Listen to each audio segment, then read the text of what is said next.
When coming up, you're told, be stable on your job, go to work, be more than on time, be punctual, be an on-time person, be a hard worker, show up, be dependable, learn all you can, be all that you can be to take it to the next level. Well, what next level is that? To find out all the time you was putting the time in to learn, to be an agreeable person, to be accountable, to learn your job like the back of your hand. Then you have a situation where it's like, oh, you're not moving fast enough. You're not becoming a part of the robotic system that has been set up and laid out for you. The reason why we even took a chance and hired you is because of the generation that you come from. You looking around and everybody is just scuffling to be that person, to get that check. Are you working to be employee of the month? Because that's what they're trying to embed in you. And then it becomes an odd competition on who can outwork who. But again, you notice that they have these cliques and you're not agreeable with that. You notice that there's this bickering and snickering and this talk behind your back because you got a different type of light that's shining. You want to be of help because now you see the new person coming in and you've only been there, let's say, a month, 2 months, but you're not falling in line with what the assignment is of this stress that they're trying to bring on you. This stress has been so tiresome, going to a job feeling underappreciated. You finding out they want you to go so far to go against what is even the protocol. What is the protocol? You're not supposed to be working on your lunch. You're not supposed to be still on the clock trying to take care of business just because they want to pile so much on you. You like, wait a minute, that ain't even within guidelines to be doing. But you have this pressure on you to get your assignment done because they don't want to pay overtime. Then you also finding out in the process of this job that you're having to do janitorial work, custodial work. What? It's nothing wrong with doing some emptying, wiping off, dusting. It's nothing wrong with that, keeping your area tidied up. But when you talking about doing like mopping, when you talking about doing a deep dive, hard grease, an amount of cleaning and really putting some work in, and then the products that you're even given to use is not within the guidelines of code that's not even supposed to be used on that type of job. Then you finding out you doing laundry along the way just to make ends meet with this job that you set out for, that you wanted, that you needed the experience because you pivoted into a new direction. I pivoted into a new direction for a new job. Did everything that I could, but I knew I wasn't fitting in, and I knew I could not run around like a chicken with my head in all different directions. How I even got the job was very interesting. The culture, the inside of this job was so toxic, but the person who had recommended me, no, I didn't have no heads up. I didn't know her like that. It was through a situation, somebody that knew somebody. And she said, okay, you need a job. I'm gonna help you. This place will hire you. But come to find out, good-hearted person. I'll always be thankful for that person looking out, just looking out and giving me the referral, because she was one of the ones that was trying to change the inside of the culture of that place to bring some type of resilience, of reconciliation, to have an eye opening of how toxic this is, just working against each other and feeding off of this one has this job, has this title, you have this job, you have this title, so you're going to be looked down upon. But even the ones who had a so-called another title that maybe had, was making a little bit more, maybe had a little bit more, a few initials behind their names, but like, I don't get impressed with that. And that's another thing. If you're not impressed and rolling with the so-called shot callers, because see, my thing is, y'all, when you know who you are and whose you are, and you still letting your light so shine, but you're like, okay, I'm gonna keep showing up. Even though I know that they are plotting against me, I still believe this is not the time to walk out. This is not the time that has been appointed for who's in control. But I know who I am. I know I'm gonna keep showing up. I know I'm gonna keep doing the right thing. And when it's time for me to move, I know that that stronghold that they was trying to place on me, when them spirits is starting to rise up against you, you know that you still have to hold on for a time such as this. So do you know I actually got called into the office? Now again, I'm doing everything right. And not that they didn't always want to show me.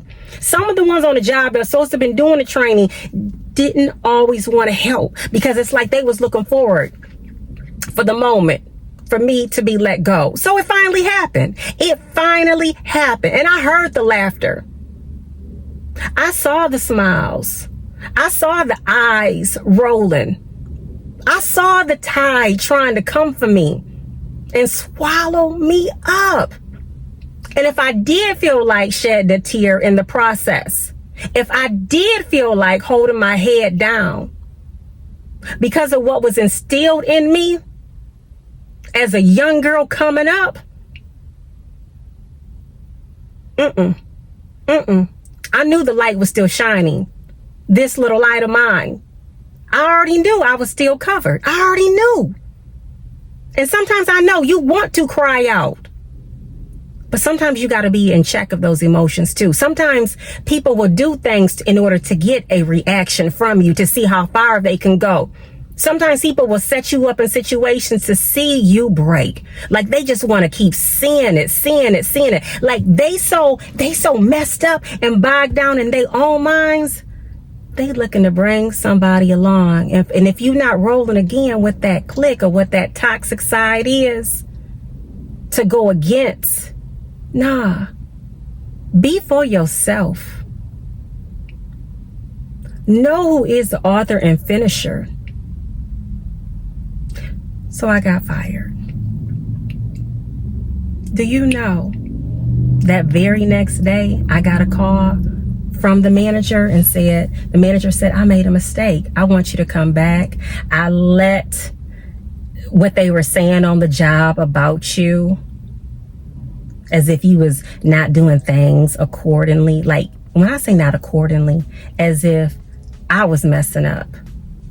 This is why you never sign your name to anything, sign off on anything that you haven't done, that you haven't seen take place, that you know what you are doing. I never did that. I wasn't falling for that. It was all lies. People will sit up there and lie on you to try to set you up. People don't like, when they in the dark, they don't want a light being drawn to things. When you question things, and even when you speak up to how people are talking to you, like if they're saying, like say for instance, do this, and then they're going to point their finger in the process. No, you can ask. You can ask. People don't like to be corrected. Stuff like that gets on people's nerves. Stuff like that can be triggering for some people. But yes, I got called back onto the job. The manager said, I just shouldn't have listened. You are a good person. You are doing everything you can to learn this new job. I want you to come back. She said, but here's the thing. I'm going to have you to go to the other location. I think that will be a better fit for you, and you will learn what you need to. But you know what it taught me too in the process? Never get too comfortable with these 9-to-5s. If you've always been a person used to having money, making money, when I say having money, having a job, having a 9-to-5, don't get too comfortable when you already know that you have a gift that can be used. Keep honing that. Keep letting that light so shine. Keep talking to yourself. Keep your head up. Always stay above water. You are the head and not beneath, but always have something that you can always push forward in. Because these jobs will let you go like it ain't nothing and replace you like it ain't nothing. Because at that time, I really wasn't like reading reviews or knowing about turnover rates or knowing that could be me. But I believe I was there for a time such as this to be able to tell my story in the hopes of it helping someone else. It's not the end. Because it's always something. It's always a purpose. And you're never left alone. There's always a way out. But always keep your head up. Don't ever put your head down. Don't ever let them see you sweat. Keep the faith. Keep the faith. It's always going to be an answer. But in the process, don't wait till something done happen. Keep God first. But thank God, He's not the one that be changing up. Sometimes we get too comfortable and our backs be turning all these different directions. But He's an on-time God. But yeah, I got fired. And it was okay.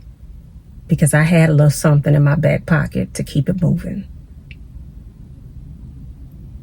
What is it? Generation Z ain't no joke. Learn something from that generation too in the process. Cause see, when it ain't work for them, they like deuces. They like, I'm on my way. Oh no, it didn't work out. This is what happened today and it ain't happening tomorrow. But again, depending on what generation you came from, but we can all learn something from each other.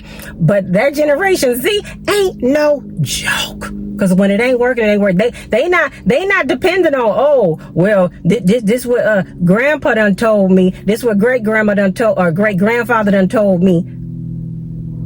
Y'all, times is different. But hold on, and always have options.